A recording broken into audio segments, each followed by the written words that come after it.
야고보서 3장 1절부터 12절 말씀해 가지고 복된 언어 생활 이런 제목으로 같이 은혜 나누기 원합니다.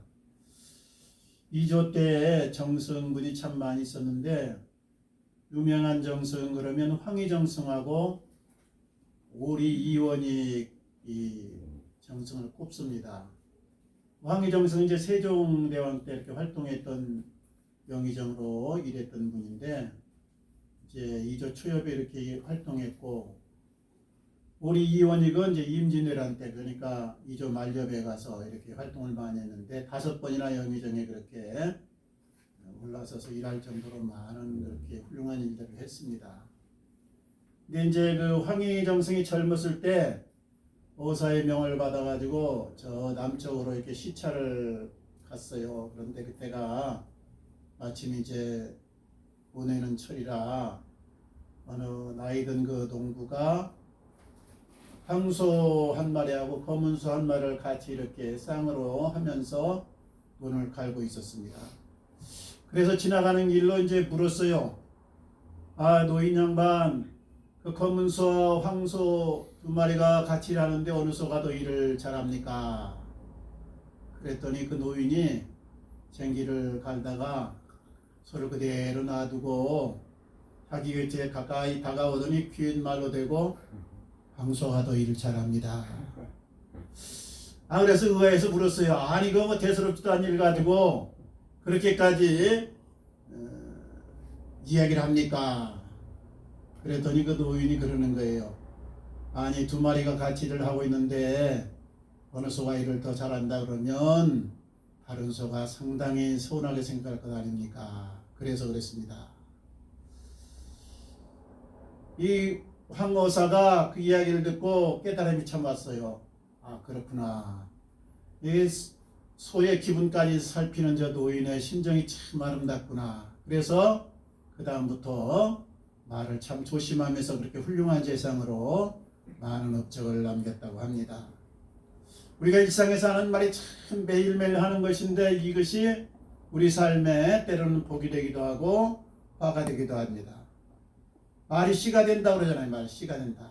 그러니까 내가 들은 말이 나의 그 앞날을 열어가기도 하고 내가 늘 하는 말이 또한 나의 미래를 그렇게 결정해 간다 이런 말이에요. 그래서 내가 하는 말이 늘 격려의 말이고 위로의 말이고 부드러운 말인가, 아니면 또 상대에게 화가 되고 상처를 준 말, 때로는 또 악취를 풍기는 말이 아닌가, 이렇게 돌아봐야 됩니다. 오늘 이 야고보 사도는 우리에게 이렇게 말씀하잖아요. 우리가 다 실수가 많은데 만일 말에 실수가 없으면 온전한 사람이라. 하루에도 수많은 말을 쏟아놓는데 말에 실수만 안 하면 하나님이 기뻐하는 온전한 이 분량으로 나갈 수 있다. 이걸 말하는 거죠. 말이 뭐냐? 말은 바로 우리 인생의 방향을 결정합니다. 오늘 여기 비유해 보면은 말, 그러니까 이 언어를 두 가지로 이렇게 비유를 하는데, 첫 번째는 우리 사람이 타고 부리는 그 말, 큰 짐승 있잖아요. 그 말에 비유해서 말의 제갈과 같다. 또 하나는 배에 키워 같다. 이것은 뭐를 말하느냐? 말의 제갈이나 이 배의 키라는 것은 방향을 트는데 이렇게 사용하는 겁니다.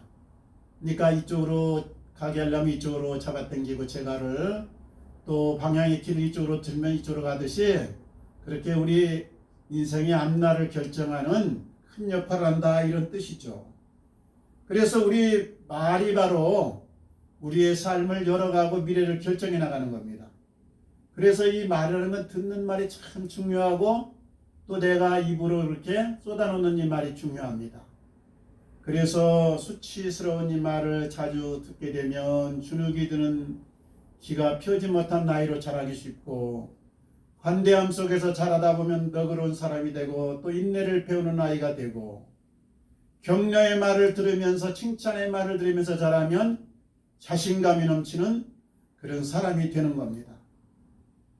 또 내가 하는 말들이 나를 이끌어갑니다. 그래서 나쁜 말을 하면 나쁜 쪽으로 자꾸 길이 열리고 좋은 말을 하면 좋은 쪽으로 길이 열립니다. 나는 큰 사람이 될 것이다. 나는 앞으로 다른 사람에게 많은 유익을 끼치겠다. 그러면 그쪽으로 길이 열려가요. 그런데 나는 싹시 어릴 때부터 놀았다. 이런 환경에서 내가 뭐가 되겠느냐. 주눅이 팍 들어가지고 그렇게 위축이 되면 또 그렇게 길을 펴지 못하고 그렇게 아름다운 인생을 살기가 어려운 것입니다. 그래서 우리가 듣는 것이 말하는 것이 참 중요한데 이것이 우리 훈련이 필요합니다. 그래서 하나님의 인도를 받으면서 성령의 인도를 따라서 우리가 늘 훈련하고 연습을 해야 됩니다. 우리가 예수 믿고 하나님의 자녀가 되었다고 하루아침에 이게 바뀌는 게 아니거든요. 우리의 신분은 세상의 소속에서 하나님의 소속으로, 마귀의 소속에서 하나님의 자녀로 바뀌었어요. 그러나 이제 우리 체질화되고 그리고 습관화된 이 구습이라는 건 하루아침에 그렇게 없어지지가 않습니다. 그래서 이것은 이제 좋은 터로 옮겼으니까 자꾸 거기서 좋은 영양분을 받고 좋은 또 영향을 받아가지고 자꾸 자라면서 훈련하는 과정 가운데서 우리가 변화되어 새 사람이 되는 것입니다. 오늘 본문에 이제 이 말에 대한 것을 세 가지 비유로 말하잖아요. 그래서 여기 보면 짐승과 새와 벌레와 바다의 생물은 다 사람이 길들일 수 있어 길들여 왔거니와. 그러니까 이런 동물들, 짐승들, 미생물들까지도 다 길들인다. 우리 서커스 같은 데 보면 뭐 사자도 코끼리도 또 돌고래 같은 것도 쇼를 하면서 말이죠. 사람 말에 그렇게 수능을 잘 하잖아요. 길들여서 그렇습니다. 그런데 이제 이런 동물에 또 비유하기도 하고 또 샘에 비유했습니다. 짠물과 이제 단물을 같이 내지 않는다. 짠물 나오는 데는 짠물만 나오고 단물 나오는 데는 단물만 나온다. 또 뜨거운 물 나오는 데는 뜨거운 물만 나오고 또 찬물 나오는 데는 찬물만 나오고 그리고 또 하나는 나무에다 비유를 합니다. 포도나무는 포도 열매를 맺고 무화과는 무화과나무 열매를 맺는다. 감람나무는 감람나무 열매를 맺는다. 다른 열매는 맺지 않는다. 그런데 사람의 혀는 제멋대로다. 그래서 이것은 훈련하지 말라는 것이 아니라 더욱 훈련하고 더욱 연습하고 단련해야 될 것을 이렇게 말씀하는 겁니다. 우리는 의식치 않다가도 순간순간 화나는 음성이 나오기도 하고 또 못된 말이 나오기도 하고 툭툭 튀어나갑니다. 그래서 어느 때는 우리 입술을 가지고 하나님을 찬양하기도 하고 또 어느 때는 입술을 가지고 또 저주하고 노를 바라기도 합니다. 이스라엘 백성들도요 출애굽을 해가지고 처음에 그렇게 애국 군대를 추격을 따돌리고 홍해를 건널 때 얼마나 감사하고 기쁘고 속으치면서 찬양하며 하나님께 영광을 돌렸는지 몰라요.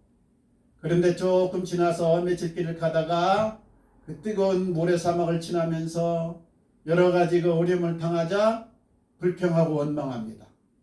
그러니까 어느 순간에는 하나님을 찬양하고 또 어느 순간에는 죽겠다고 하나님을 원망하고 우리도 사실 그러잖아요. 참 이렇게 예배드리고 기도하면서 은혜를 받으면 하나님 앞에 감사드리고 또 찬양하고 헌신하지만 때로 우리 삶이 피곤하고 어려움이 몰려오고 극한 상황으로 이렇게 내달게 되면 나도 모르게 죽고 싶다. 그러면서 불평하고 원망하는데 다 하나님이 듣고 있다 이 말이죠. 그래서 이스라엘 백성들이 나중에 하나님이 그 이야기하기를 내가 내 귀에 들린 대로 너희에게 그대로 해주겠다. 그래서 그 출애굽한 세대가 1세대가 전부 그렇게 광야에서 죽고 맙니다. 이 아름다운 우리 입술의 열매를 맺기 위해서는 우리가 자꾸 바꿔야 됩니다. 그래서 성령 인도를 받으면서 우리가 말씀을 듣고 또 기도하면서 찬송을 들으면서 우리가 주님의 마음으로 돌아가서 바꿔야 되는데 무슨 훈련을 해야 되느냐 여러 가지 훈련할 게 있지만은 몇 가지만 이제 권면하면요. 첫 번째는 침묵의 훈련입니다. 침묵의 훈련. 뭐든지 도를 닦는 분들이 처음에 이게 하는 훈련이 침묵 훈련이에요. 침묵 훈련. 가만히 그냥 있는 겁니다. 모든 생각을 내려놓고 모든 잡념을 내려놓고 세상사의 여러 가지 번뇌를 내려놓고 침묵하고 가만히 있는 거예요. 이게 침묵 훈련. 우리 말도 그래요. 아무래도 말이 많으면 실수가 많거든요. 반대로 이제 말이 적으면 실수할 일이 적고 또 그렇게 여러 가지로 넘어지는 일이 적습니다. 그래서 말을 줄여야 되는데요. 우리가 뭘 보았다고 해서 다 말하지 말고 또 뭘 안다고 해서 다 말하지 말고 저도 이 뉴스 보다가 또 아니면 뭐 신문 보다가요. 거슬릴 일 있으면 순간적으로 막 이렇게 못된 말이 튀어나오려고 그래요. 그런데 그거 다 절제하고 그냥 침묵하기 바랍니다. 침묵. 침묵 훈련이 참 필요해요. 이제 다윗이 우리아의 그 아내의 사건으로 인해서 범죄함을 하나님한테 징계받는데 그것이 마침 이제 자기 아들 압살롬이 반란을 일으킵니다. 그래가지고 갑자기 이렇게 군중들이 압살롬에게 이렇게 인기가 기울어지고 자기가 이제 쫓겨날 위기에 처했어요. 그래서 황급히 압살롬의 군사들을 피해가지고 궁중에서 그렇게 쫓겨나는데 그때 마침 이 사울의 먼 지적되는 이 시므이가 따라오면서 막 티끌을 날리면서 먼지를 날리면서 저주를 합니다. 가거라 가거라 피를 흘린 자요. 사실 뭐 다윗이 뭐 사울을 향해서 그렇게 막 악행을 한 것이 아니거든요. 사울이 그렇게 스스로 그냥 무덤을 파듯이 다윗을 쫓다가 자멸한 것인데 이 시므이가 그렇게 욕을 하면서 피난가는 막 다윗을 저주하는 거예요. 그때 옆에 있던 그 아비새 장군이 말합니다. 저거 죽은 개 같은 녀석이 말이야 우리 대왕님을 저렇게 저주하고 욕하다니. 제가 빨리 건너가서 그 녀석 목을 치고 오겠습니다. 그때 다윗이 뭐라고 한다. 그래라 시원하다. 저 녀석이 저렇게 내 기록시설을 빨리 처단해야지. 그렇지 않냐고 잠잠합니다. 아니다. 저 말은 하나님이 지금 시켜가지고 나에게 지금 하는 말인데 내가 어찌 듣지 않겠느냐. 그러면서 다윗이 맞대응하지 아니하고요. 처단하지 아니하고 그냥 잠잠히 침묵을 지킵니다. 그래서 하나님이 그 까닭에 더 다윗을 긍휼히 여기고 은혜를 베풀어 가지고 속히 회복되도록 그렇게 도와주신 것입니다. 우리 예수님도 생전의 결정적인 순간에는 침묵하지 않습니까? 누가 다그칠 때 그저 막 거겨 대고 같이 맞대응하면서 열을 내지 않고요. 가만히 침묵합니다.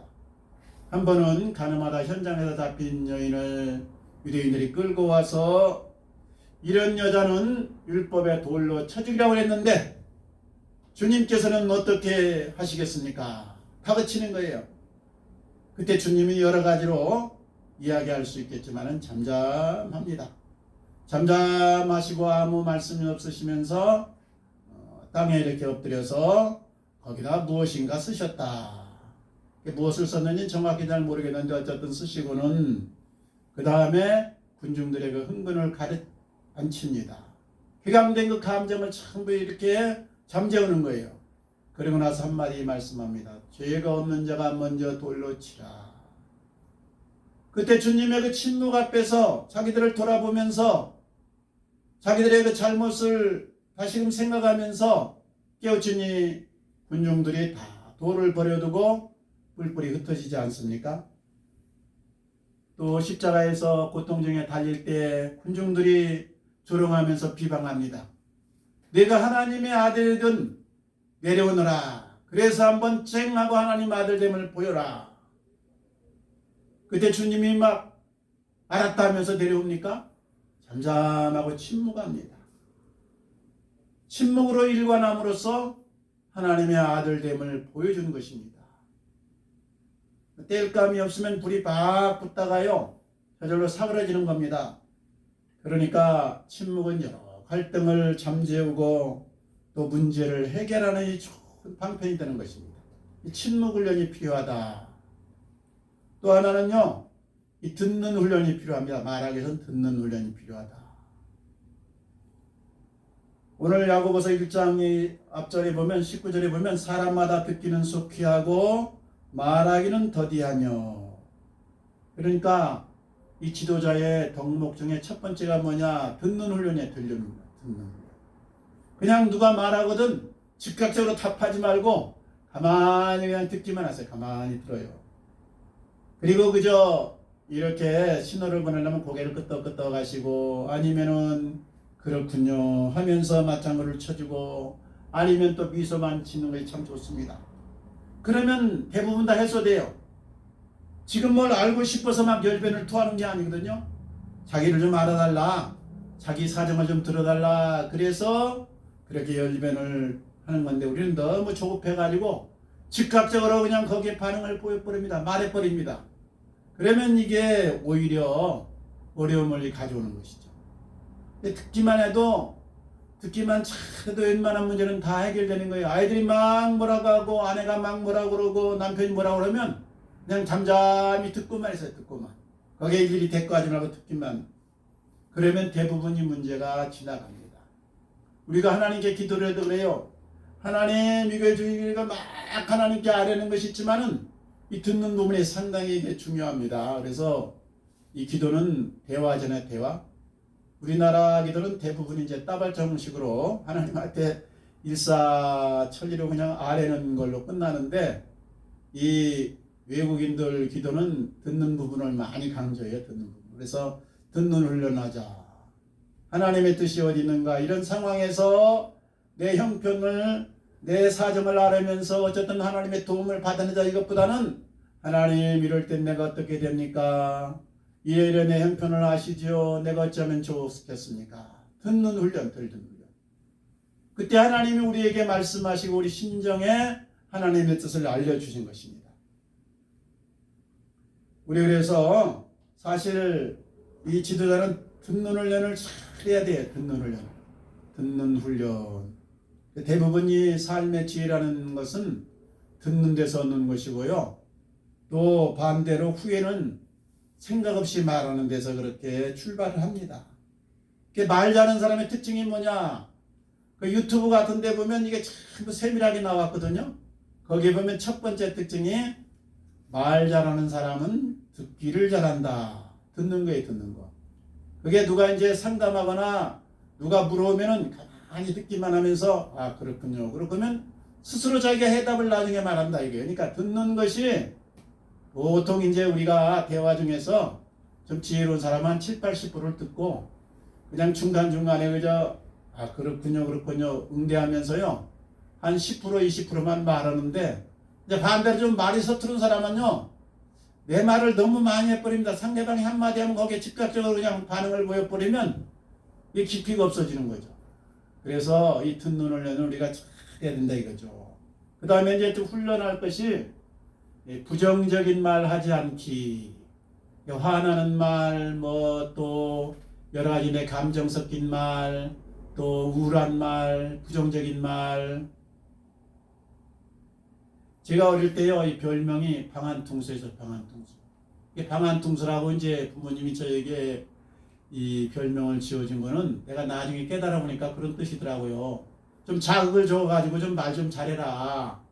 내가 너무 순해가지고 밖에 나가서 사람이 몇 명만 있으면 입을 딱 다듬고 인사도 못하고 말을 못하는 거예요. 그냥 버벅거리는 거예요.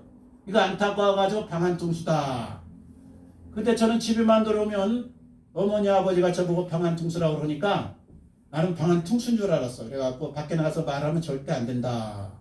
이 각인이 돼가지고요 말하려면 말이 안 나오는 거예요. 떠듬어지는 거예요 이게. 그래가지고 애를 많이 먹었습니다. 사춘기 지나고 나중에 다른 책을 보면서 이제 깨우쳤어. 아, 그게 아니었구나. 그래가지고 고치려고 많이 노력한 결과 조금 나아진 겁니다, 이게. 그러니까, 들은 대로 자기도 모르게 각인이 돼가지고 고정관념이 생겨버린 거예요, 이게. 젊은 아이들이 희망이 없으니까 자살을 많이 하잖아요. 근데 대부분 자살한 사람들이 통계를 내보니까 부모에게서 너 같은 것은 필요 없다. 차라리 나가 죽어버려라. 이런 말을 한 번 이상 들었던 아이들이라고 그래요. 그래서요, 평상시에 이런 말을 들으면 이것이 반대로 아이가 좀 각성하라는 뜻이지만은 그 아이는 그대로 입력이 돼버립니다. 사탄이 그냥 그대로 심어버려요, 그냥. 그래가지고 자기가 죽어야 될 사람인지, 자기는 필요 없는 존재인지 알고 절망적인 상황이 오면 그렇게 인생을 끝내버리고 마는 겁니다. 한 어머니가 이제 아들이 집을 나갔어요. 그래서 괴로워가지고 기도하다가 응답이 없으니까 목사님께 찾아왔습니다. 이만저만의 아들이 집을 나갔는데 아무리 기도해도 응답이 없고 돌아오질 않습니다.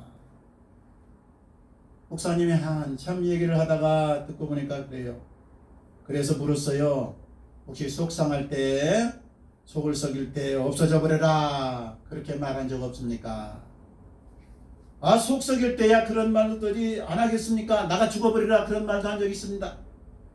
그때 목사님 그랬어요. 아들을 돌아오게 해달라 그렇게 기도하기 전에 먼저 그런 말을 뱉은 그것을 회개하기 바랍니다. 그래서 이 집사님이 아들을 얻고 회개하면서 하나님 내 입술이 열매를 맺었군요. 내가 못된 말을 해도 그대로 됐군요. 그러면서 눈물로 회개했습니다. 얼마 후에 아들이 돌아왔어요. 말이라는 게 참 전파력이 강합니다. 그래서 부정적인 말, 무시하는 말, 노하는 말 이거 하면요 그대로 전파되면 자꾸 퍼져나가요.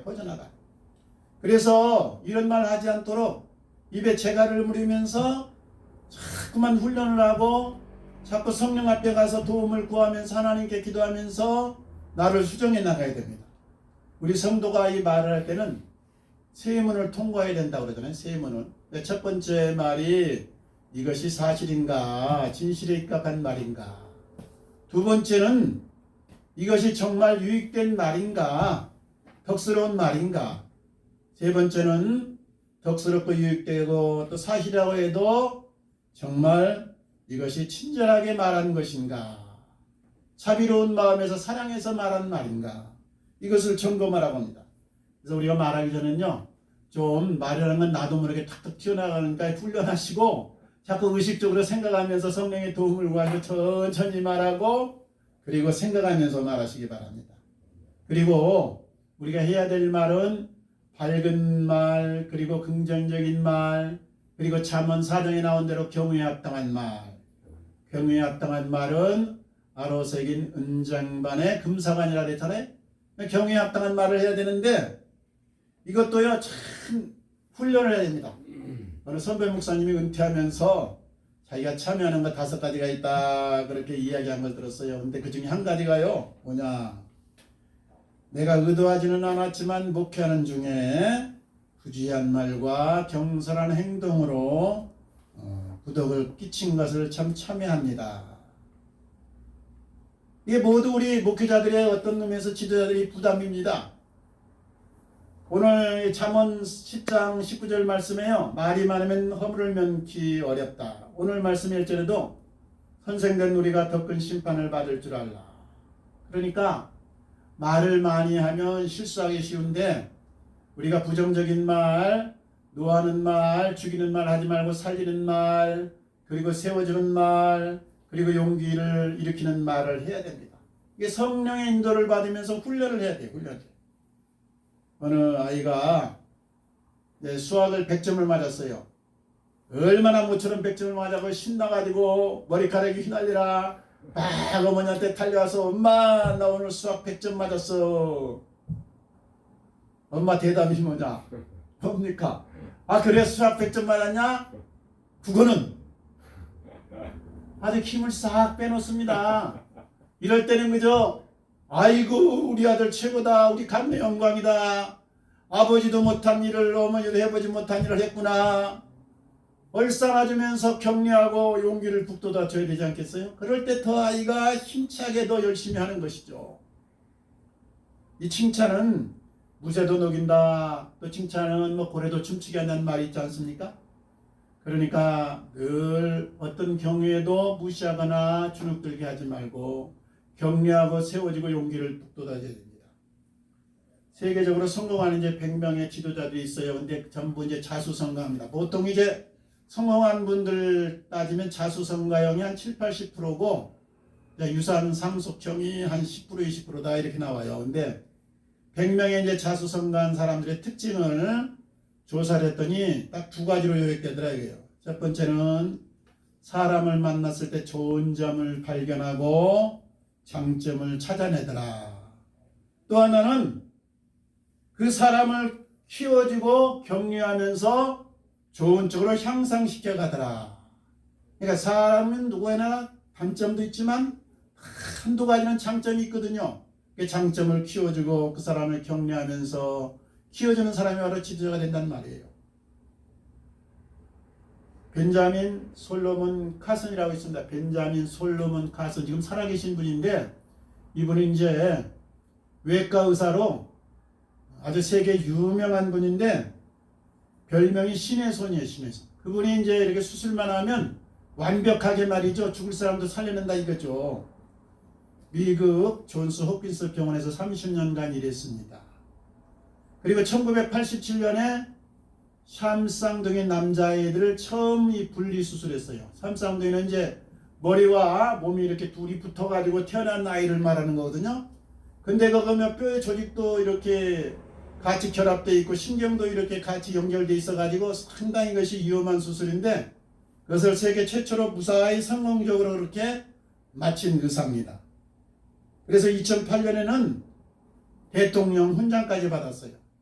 또 뇌의 발작을 억제하는 이 기술을 발견해가지고 발명해서 그것을 아주 유명한 의사가 되었는데요. 지금은 이제 나이가 좀 들었어요. 그래서 논설가로 또 정치평론가로 그렇게 활동을 하고 있습니다. 이분이 그 신분이 흑인입니다. 흑인. 그리고 흑인 빈민가에서 태어났어요. 그러니까 미국에서 흑인으로 산다는 건 상당히 이게 역차별이 많아요. 어려움이 많고, 또 빈민가에서 태어났다, 이것은 성공할 확률이 참 희박합니다.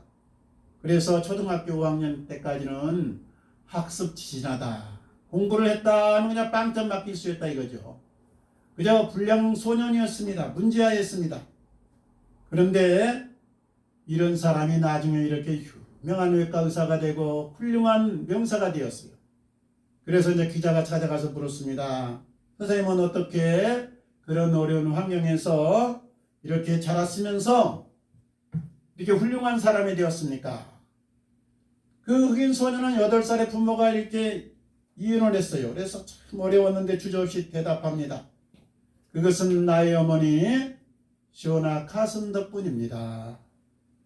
어머니는 내가 꼴찌였거나 불량하였거나 문제아였을 때 늘 나를 타그치기보다는 너는 마음만 먹으면 할 수 있어, 너는 노력만 하면 뭐든지 될 수 있어, 격려하고 나를 세워주고 위로했습니다. 부정적인 말씀은 한 번도 하지 않았습니다. 주눅들도록 내 귀를 꺾지 않았습니다. 그래서 내가 어머니의 말에 힘을 얻어가지고 희망을 가지고 용기를 내어서 이 자리까지 올 수 있었습니다. 그렇게 대답했어요. 이 시오나 카슨과 어머니도 대단한 분입니다. 남편이 이중생활을 하면서 자기를 버렸습니다. 그런데 자기에게 딸린 것은 어린 아들 하나 있어요. 그 흑인 아들 하나 데리고 사는데 아들이 너무나 학습 지진하고 불량합니다. 도대체 희망이 없어 보입니다. 그래서 너무 힘들어가지고요, 비관해가지고 수면제를 사모아서 다량으로 복용하고 자살을 시도했어요. 그런데 그 자살마저도 실패했습니다. 그래서 병원에 누워있는데 어느 교인이 와서 전도를 했습니다. 그래서 하나님의 말씀을 듣고 큰 위로를 받았어요. 아, 하나님은 나 같은 사람도 사랑하는구나. 이제 나는 그리스도 예수 안에서 새로운 피조물이다. 능력 주신 자 안에서는 모든 것을 할 수 있다. 힘을 얻고 그때부터 열심히 일어났습니다. 그래서 일하면서 공부해가지고 원래는 초등학교 3학년 중퇴였는데 나중에 검정고시를 보고 그리고 전문대학까지 나왔습니다. 그리고 늘 하나님과 동행하니까 하나님의 은혜가 임합니다. 환경은 어렵고 아들은 속을 썩이지만 마음은 평안하고 여유가 생깁니다. 자기 마음에 여유가 생기니까 그렇게 문제아인 아들이 사랑스러워 보이고 대견해 보이고 정말 하나님이 주신 선물이라는 생각이 듭니다. 그래서 늘 그 아들을 격려하면서 사랑스럽게 용기를 북돋을 수가 있었습니다. 야단치고 몰아치기보다는, 너는 안 된다고 다그치기보다는 너는 할 수 있다, 긍정적인 말을 하면서 기도하면서 그 아이를 키웠더니 바로 이런 이 의사 벤자민 카슨이 그렇게 탄생된 겁니다. 사랑은 표현해야 사랑합니다. 사랑은 표현할 때 작동됩니다. 우리 혀의 말은 우리 인생을 이렇게 이끌어 갑니다. 방향을 결정합니다. 때로 우리 답답하고 어려울고 힘들 때는 침묵하고, 또 우리가 말할 때는 듣기는 속히 하고 또 말하기는 더디하는 연습을 하기 바랍니다. 그리고 늘 하나님의 인도를 받으면서 기도하면서 성령의 인도를 따라서 훈련하기 바랍니다. 그래서 복된 언어 생활로 승리하시고 행복한 인생을 살아가시기를 우리 주님 이름으로 축원합니다. 같이 기도하겠습니다. 아버지 감사합니다.